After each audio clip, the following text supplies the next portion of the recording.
Welcome back, friends. It's Dave from Dave's Retro Repairs. I've got the Big Mini here in front of me, and I've decided rather than run the Ilford FP4 roller film through, I'm going to go with Kodak 200, which mainly because the colours today, I've got winter sun and everything's just bursting with colour, so it seems a shame not to run a colour film through. So that's exactly what I'm going to do. I'm just going to pop in the battery and load her up. And I thought you might as well have a bird's eye view of and see exactly what we get. So the CR123 goes in. Oh, yes, a bit of excitement there. And it's good news because the LCD ribbon repair has worked. And I've got a full battery and a time machine because I'm going back to the 1st of January 1987, which is exciting news. There you go. I read in the manual that it actually only goes up, the counter only goes up as far as 2019, I think it is, and in 2022 it's not going to be any use at all, so therefore I won't use it. But there is, you just press the date mode button there until you get all the bars, the horizontal bars come up, and then it won't hopefully timestamp the pictures. Anyway, I'll get the film loaded up next and away we go.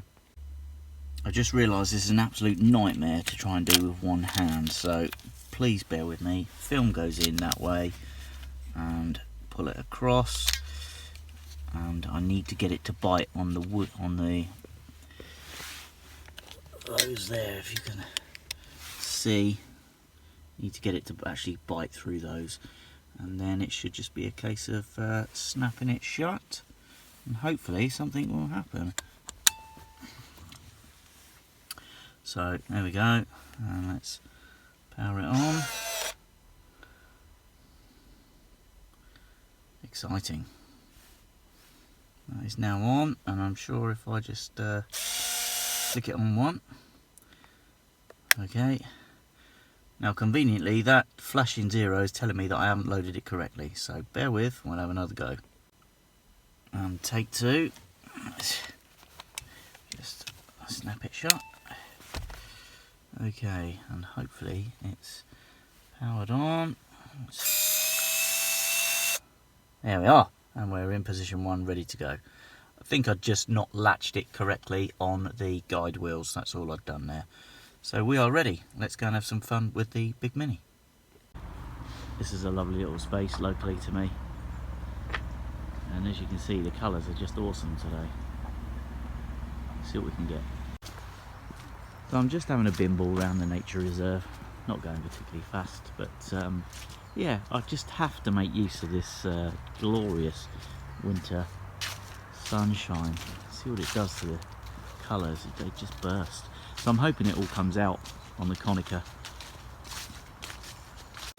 A couple of things I've noticed then about the Konica is it is truly pocketable.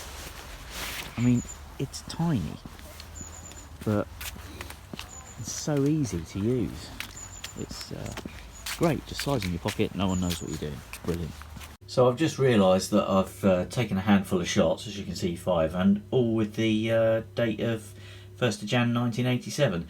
So I'm going to flick that button a couple of times and turn that off. So let's just give that, I think it's 2 button presses. There we go. And then you can see blah blah blah. That should be fine now, so I'll leave that in that mode for now, and I'll have a little play with the, I just left it in full auto for those first 4 shots, and I'll probably take it up on the top of the Chevron in a bit and get some infinity shots going. Anyway, just stay with us and I'll try and merge this all into one video. Cheers! So I've come to the top of the Chevron to take some pictures.